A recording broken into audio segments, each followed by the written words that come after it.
Honey, where's Kyle Brink? That's So Wizards is filmed in front of a live studio audience.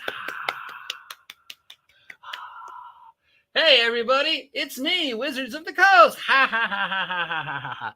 It's Wednesday. We're starting our brand new schedule. And on Wednesdays, we're just 100% focusing on Wizards of the Coast. I know we could talk about Wizards of the Coast every day of the week, 24/7, but I don't want to, and I think you're tired of it. So I decided on my birthday that we're only going to compartmentalize Wizards of the Coast related nonsense to one day a week. So welcome to the very first episode of That's So Wizards. That's So Wizards is filmed in front of a live studio audience consisting of Steve the Cat. Hey, everybody. Let's start with a mystery or two, shall we? Ooh, mystery. Mystery number one. What's up with Kyle Brink? You'll notice he's no longer employed by Wizards of the Coast, and Wizards of the Coast has made no mention of the fact Kyle Brink is no longer employed by Wizards of the Coast. We have no idea what Kyle Brink's fate is. I know a lot of people wish him nothing but ill will for his nonstop stupidity from last year.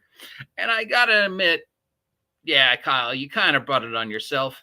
Not to say I don't wish you that I hope you find a good job at McDonald's or Walmart or some other job where you don't have to deal with people. But maybe if you'd grown a spine, Kyle, last year might not have happened as badly for you as it did. Now, I don't want to defend Kyle Brink, but I will say a lot of the blame lies on Wizards. 2 weeks before the OGL nonsense happened, Kyle Brink was a nobody. He was just another faceless cog in the Wizards of the Coast machine. Then suddenly he gets a promotion to being in charge of stuff. Executive producer of D&D Beyond or some such nonsense. I don't know. It doesn't really mean anything because Wizards of the Coast makes up titles and positions as quickly as they forget that they ever existed. But suddenly Kyle Brink becomes a guy. He's important. He's sitting in on important meetings with Crawford and Perkins. He's listening to all the stuff that Wizards of the Coast has planned for the 2023 OGL debacle. And then the OGL debacle happens. It explodes in Wizards of the Coast's face.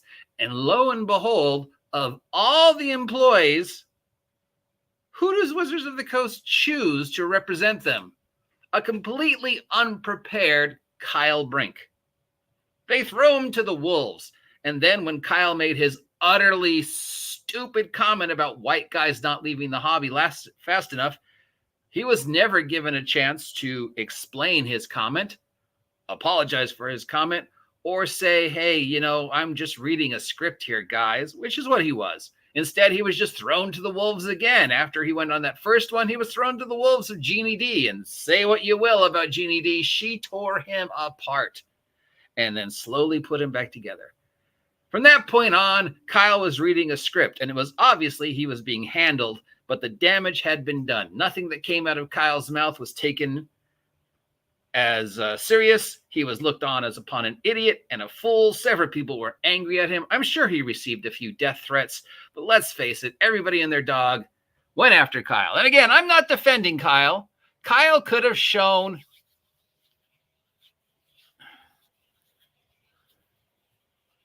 Kyle should have shown some level of backbone. He could have said, no, I'm not going to say that.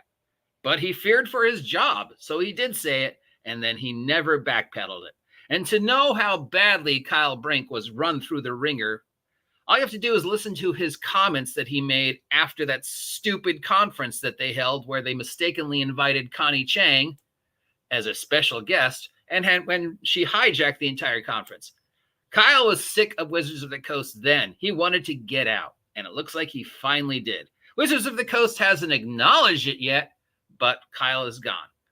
So do we want Kyle to crawl up and die? No, he's a man. He's got a family. He's got things he's got to worry about. Obviously, Kyle maybe will take this time to rethink his priorities and, the next time he's working for a major corporation and they tell him to do something, whether he likes it or not, he will have a better wherewithal to go, you know what? I don't think I should do that. That's not within my job parameters. Why don't you have my manager do it?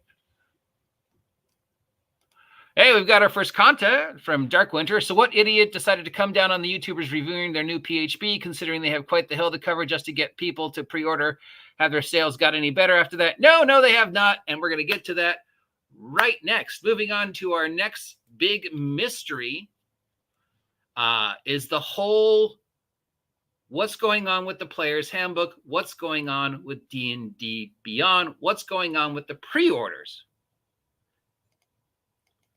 Okay, so part 2, we're going to take a look at this. Yes, because now D&D Beyond has tiers. You can subscribe to the Hero tier, or you can subscribe to the Master tier. And what do the tiers get you? Pre-access to digital stuff. Pre-access to digital stuff. 80% of which you can't use yet. Congratulations, you've just forked out $30 a month to rent all your D&D products, but your reward is these digital things. But these digital things will only work with the upcoming D&D VTT/video game thingy, which, by the way, doesn't exist yet. Congratulations. Now, one of the big benefits of this new subscription thing, as Dark Winter so mentioned, was the ability to pre-order upcoming product. You, if you paid for this, could pre-order digital copies of upcoming product. Most recently, of course, that would be the new Player's Handbook that's coming out in a couple days. I believe this Friday, if not next. It's going to be out before September 1st, I'm pretty sure, because I want to get in those back-to-school sales. Right? Back-to-school sales. So yeah, if you had rented your D&D space on D&D Beyond, you could then have pre-ordered the new Player's Handbook. And if you pre-ordered the new Player's Handbook and forked out the $161, you would get all the digital books before anybody else. And you would receive the physical books before anybody else. They also sent a bunch of physical copies of the Player's Handbook to reviewers like Jeannie D, Bob World Builder, and said, hey, review this for us before it comes out. By the way, here's a script of the things we want you to say about it. And you can also get a chance, if you're really, really lucky, to interview Jeremy Crawford and listen to him talk about the new Player's Handbook, which Jeannie D did. And if you watch her interview, once again, tore him apart and got him to admit it is a brand new edition. I think she's probably the first person who managed to trick Crawford into admitting it was a brand new edition, though he sort of skated the line in previously the last couple interviews where he sort of said, yeah, it is a new edition, but then he backpedaled and said, no, it wasn't. But Black and White, Jeannie D got her to admit. So all the people who said, no, it's not a new edition, it is, guys. So now you've pre-ordered D&D. You're guaranteed to get a copy of the new Player's Handbook when it ships in September.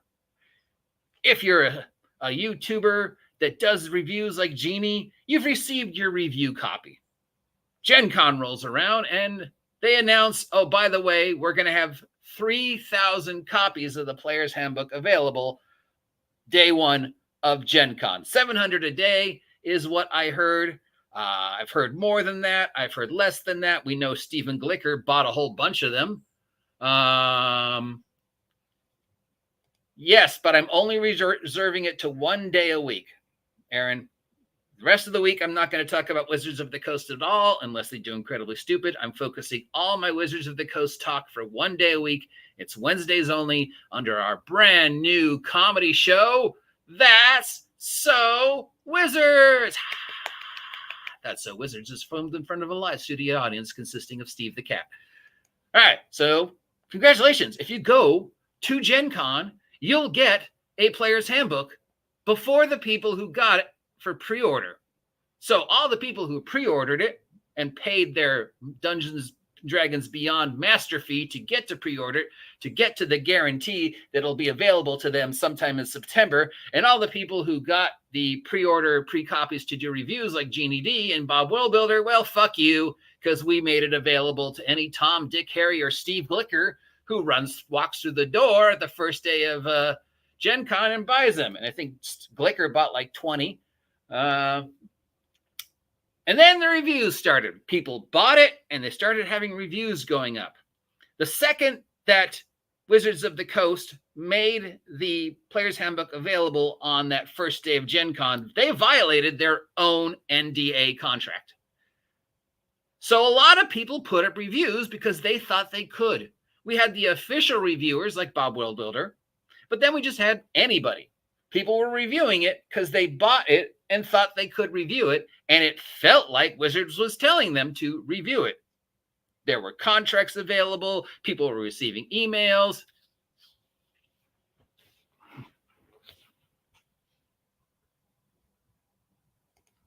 I don't know that, but okay. But I'll look into that. Thanks, you brought it up.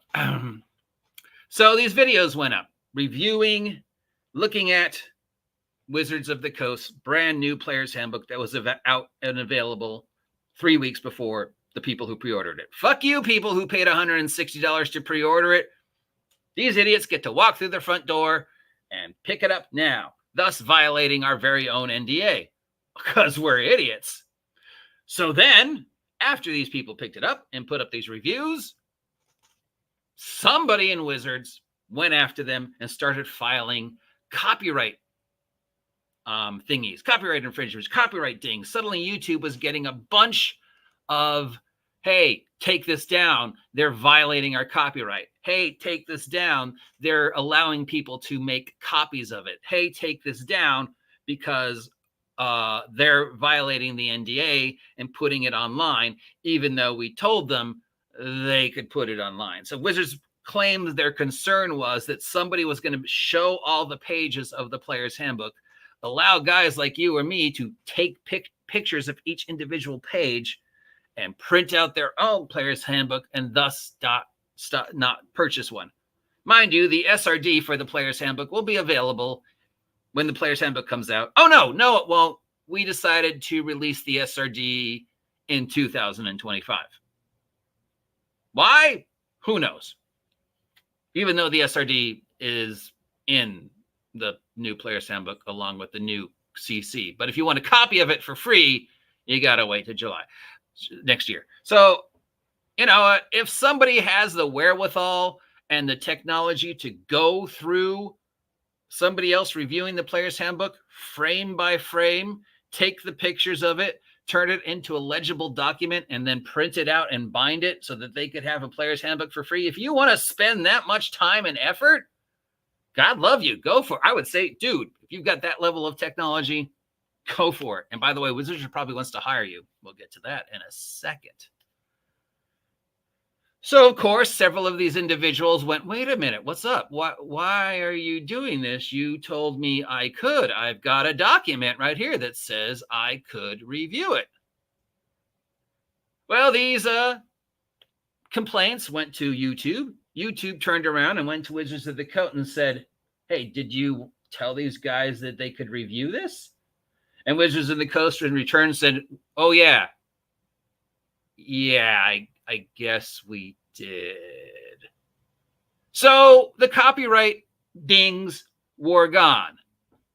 Or were they? Because as of yesterday, there are still people posting videos that this is happening. People who are claiming they're still getting the copyright dings. People who are saying Wizards told them that they had to blur out the pages they showed.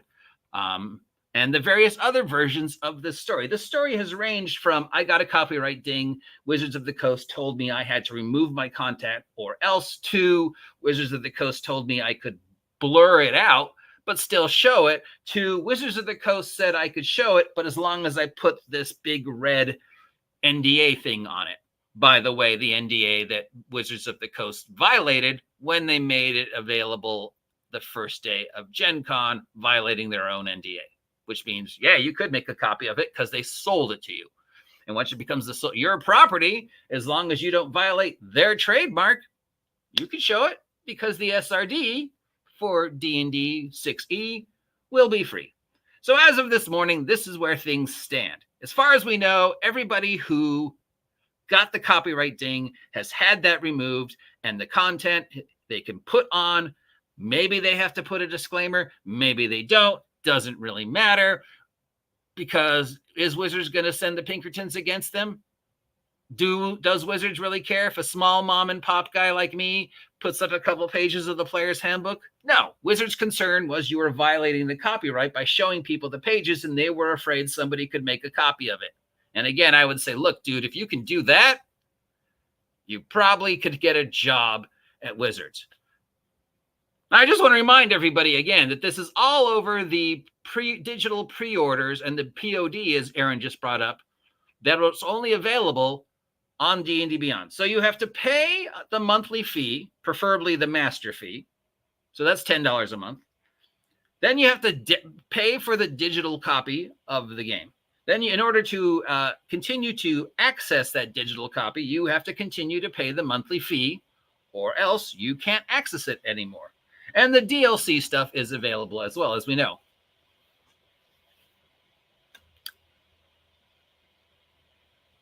Or you could wait for the physical copy to come out.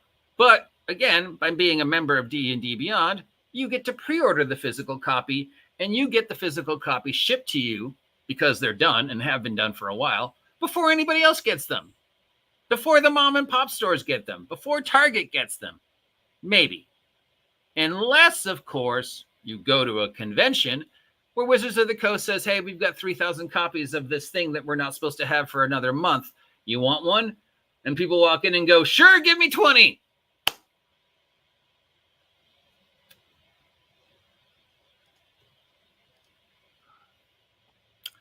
Moving on to a next. But first, a commercial break. Hey, did you know I have brand new merch available on Lulu? No, you didn't? Well, I do. It's the back to school issue of my zine, Seths Gear and Ammo. This is an all cyberpunk themed, back to school themed list of back to school gear, back to school vehicles, back to school cybernetics. And we threw in some back to school minions because we know nothing is as dangerous as walking the halls of a public high school in the United States. Now, moving on to jobs. Wizards of the Coast has got a whole bunch of new jobs posted on the job board. Many of them say things like digital content creator, digital content architect, game design architect. Game design architect? Isn't that what Jeremy Crawford does? Are they looking to fill Jeremy Crawford's job? Well, we're pretty sure Jeremy Crawford doesn't actually do anything except make Chris Perkins look unhappy. But as I said previously, if you have the skills and the wherewithal to look at each and every frame of a review of the player's handbook, take pictures of those frames, turn them into a document, make that document legible enough that you could print it out and say you have an illegal copy of the player's handbook, you could probably get one of those jobs at Wizards. And one of the jobs available at Wizards is reviewing their product. So we have the reviews available, the official reviews available. These are brought to us, thankfully, by our friends over at EN World and Morris. Thank you, as always, EN World, for making these links available to idiots like me. I greatly appreciate that you allow people to go through this stuff and take a look at it. So we have the official review of the brand new Player's Handbook, and we have the official review of Quest for the Infinite Staircase. Now, you're going to love both of these. So let's go towards the first one. The official review of the new Player's Handbook doesn't tell us anything we don't already know about the new Player's Handbook, other than repeatedly saying, yes, this is a brand new edition. Yes, this is a brand new edition. Who is 6th edition geared toward? Well, if you're a brand new player and you've never played before, it's probably geared towards you. If you're a previously existing player and you think you might be converting, you might want to just wait till the free PDF comes out. But if you're an older player like me and Aaron and the rest of you, all 5 of you, hi, all 5 of you, and don't fucking care. It's like, look, I paid for 5e in 2014. That's what me and my friends are playing. Me and my friends are still going to play it. We're not going to buy the new one. Then this probably isn't for you. And if you're an old school player who plays any game but D&D, then again, you shouldn't care. Oh, look, they made another edition. I don't fucking care. I didn't buy the last one or the one before that. Why will I buy this one? So their target audience is mom and pop who have never, ever played before, or people who feel they have to convert like the official players. So there you go. That should put a final nail in the coffin over whether it is or is not a new edition. Wizards of the Coast Architect has said it is a new edition. The official reviews say it's a new edition. I said it was a new edition 2 years ago. It's a new edition, okay? It is Dungeons and Dragons 6th edition. Live with it. Moving on. We have the reviews of the Infinite Staircase, which is another cobbled together of previously existing product, all cobbled together for 2014 5e, which means as of the reading, this is no longer a legal D&D product because the new player's handbook is out. Therefore, 2014 5e no longer exists in Wizards of the Coast weird perception of reality. So that once again, they're standing upon the creations of people who came before them, changing it enough that they don't have to give the people who came before them any actual, recognition. And then, of course, saying horrible things about the people that came before them. Specifically, they talk about Pharaoh, which was written by Tracy and Laura Hickman, is quite possibly one of the best, most famous adventures ever written, other than Ravenloft. It is a pulp action adventure about going through a temple, a pyramid in the middle of Egypt, and ending a curse. Therefore, they have gone through the entire adventure, retool it, gotten rid of all references to Egypt, removed any cultural elements that are problematic, like, faith, archaeology, cultists, slavery, Egyptian gods, the history of Egypt, things that are culturally irrelevant because actual history is bad.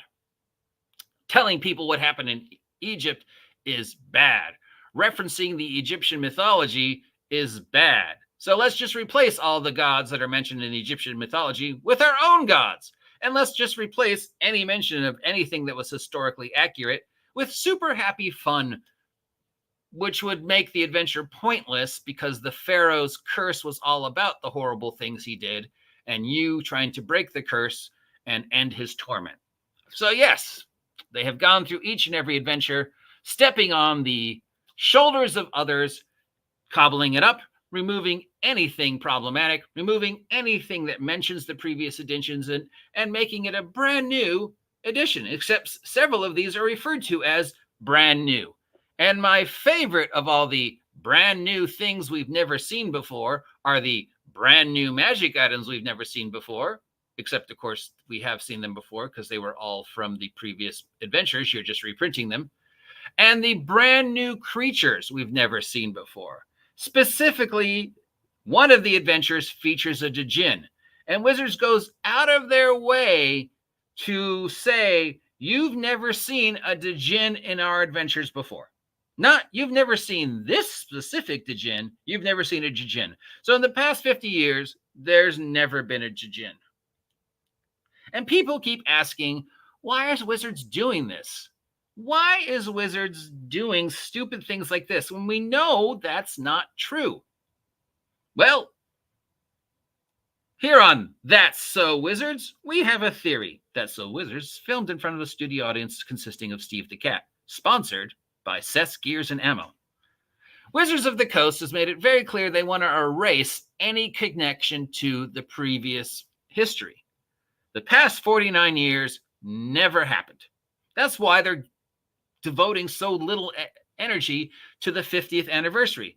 Oh yeah, it's 50th anniversary, but we don't acknowledge the past 49 years. D&D history starts with when we announced we were releasing these books. Even 2014 5e no longer exists because 2014 D&D still acknowledges the history, still acknowledges Gygax, still acknowledges Tracy and Margaret. still acknowledges that there were previous editions. Well, Wizards of the Coast doesn't want that. They want to erase the history and present you with a brand new history. Now, is anybody going to believe that this is the very first time you have seen these things and never before has D&D shown these things? Well, Wizards of the Coast is counting on the fact that maybe there are people out there who will believe that this is the very first edition and this is the very first time we've seen these things, and there is no quote-unquote problematic history. Now, you're going to have to go far afield to find people who have never, ever, ever, ever heard of Dungeons and Dragons before and who would actually believe that, oh yeah, this is the first time we've ever seen this guy. He's never been in any adventure before. We don't know who he is. It's the very first time. Well, it's possible that there are some people in the Amazon, maybe who live on small islands, aliens, who have no clue what D&D is. And maybe if you're a first-generation immigrant to a country that sells this product and you see this and you've never seen this before, you might go, I have no idea what that is. Because D&D sales counts on the acknowledgement of Dungeons and Dragons' existence. The huge swell of 5e and the years where we were cool again was due to media acknowledgement that the game existed, specifically Stranger Things, Stephen Colbert, and Critical Role. And then, of course, we had the pandemic, which all led to the huge swell. But there was the cultural recognition that allowed Stranger Things to take D&D, make it an integral part of the Stranger Things story, and people were once again going, hey, D&D is cool. Hey, I played D&D when I was a kid. Hey, I remember D&D. Hey, this D&D thing sounds pretty awesome. I want to check it out. But Wizards of the Coast wants you to forget all that. They even want you to forget Stranger Things. They want you to forget Critical Role. They want you to forget anything that happened before this year. Everything's new. So they're gearing it towards an audience that will believe that this is all new, it's not problematic, it has no connection to the past, and that this group of individuals who've been brought up with no awareness will buy D&D. But if I saw this in a Barnes & Noble and had no previous existence or knowledge of Dungeons & Dragons, why would I buy this? There's a book, and it's got some guy on the cover. I don't know what that is. Why would I buy this? And it's $60. Is this an art book? What is this? It's got some pictures of some dudes in it and some dudettes, and they're all dressed funny, and the artwork is inconsistent. And I don't really, you know what? Hey, this cookbook by Martha looks much more interesting. Yeah. D&D sells because, one, previous knowledge of D&D, and two, the idea that there are people who want to pass that on to new people.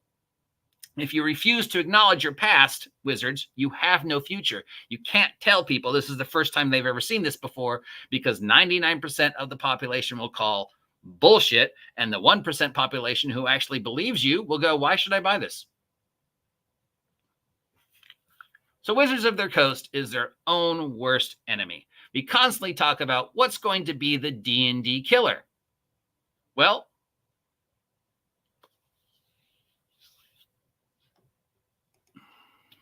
that is absolutely 100% true. Anybody who doesn't believe that has not been listening to me for the past 6 years. Dungeons and Dragons is a lifestyle brand. It is not a game anymore. They have said so as much. Hasbro has said the only way they're going to make money off D&D in the future is as a lifestyle brand and is by selling the IP. They don't give a fuck about the physical game. That goes to show you with just the ramshackle, nonsensical way they are handling 5e and 6e. And all the new jobs they're looking to fill are all related to lifestyle brand and D&D. And yeah, yes, you're absolutely right, Bob. Because the SRD is not out to 2025, because they said people could make reviews of it. Then they broke their own NDA by making it available at Gen Con. So people at Gen Con received these things, which basically said, yeah, you could review it. They reviewed it. Wizards of the Coast said, oh, hey, what, you're violating our copyright. Ding, ding, ding. Then Wizards of the Coast went, oh, wait, you're not violating our copyright. You can have that removed.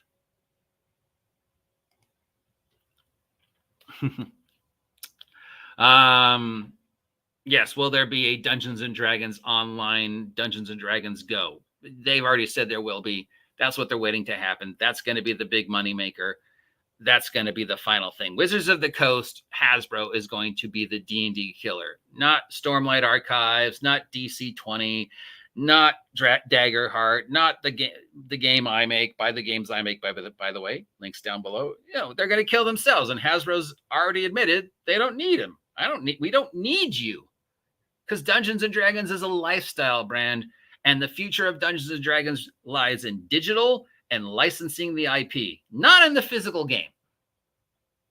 We don't give a fuck about the physical game. We violated our own NDA to make the physical game available early, which would leave us to the final question. How the fuck did that happen?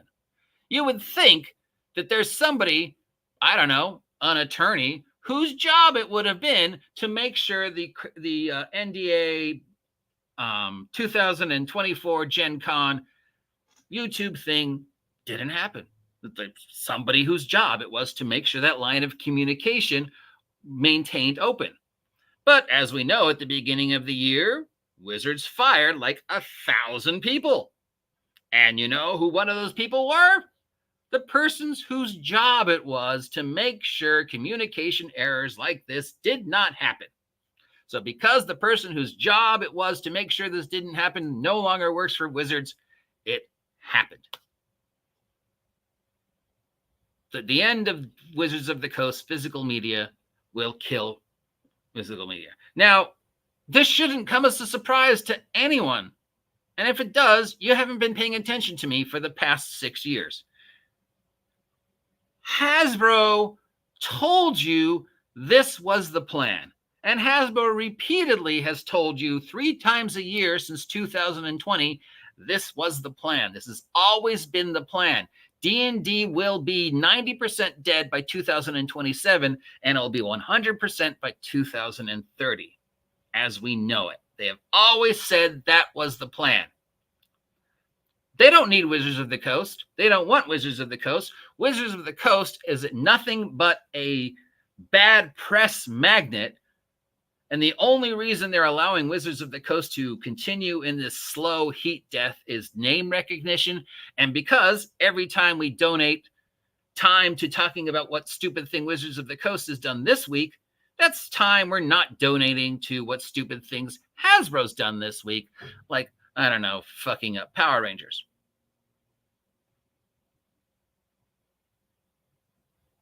But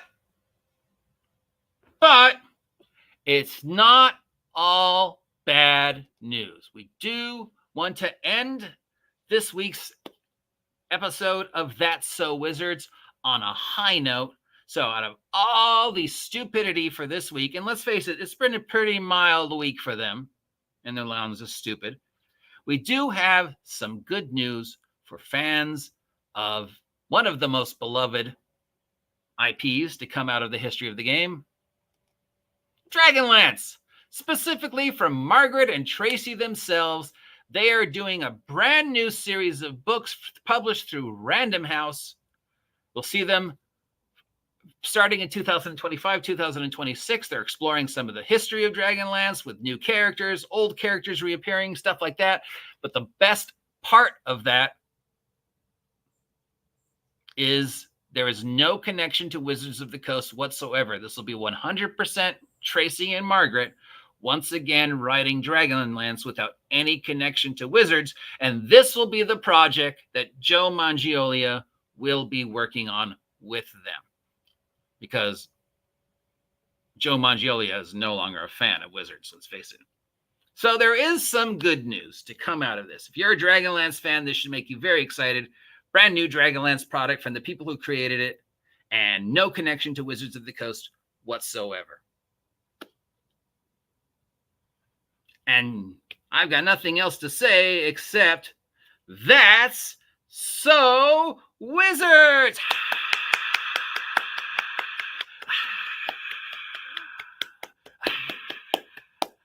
I've been your host of That's So Wizards, the OG GM. If you appreciate me talking about Wizards only one day a week, let me know. If you don't appreciate this commentary, let me know. If you think there's something I missed, please let me know. Until next time, why don't you take a moment to check out the links down below, head on over to DriveThru, head on over to Lulu, and pick up the OG GM product as it is available to you. Because if you're going to support an idiot in gaming, you might as well support me. Y'all have a great day. Thanks for sticking with me for 35 minutes. We'll talk to you later about normal, important stuff. Till then, here's some music. Yo, check. Yeah, we not the type to play games. You can state claims. Came to show the movement moving like a freight train, breaking walls and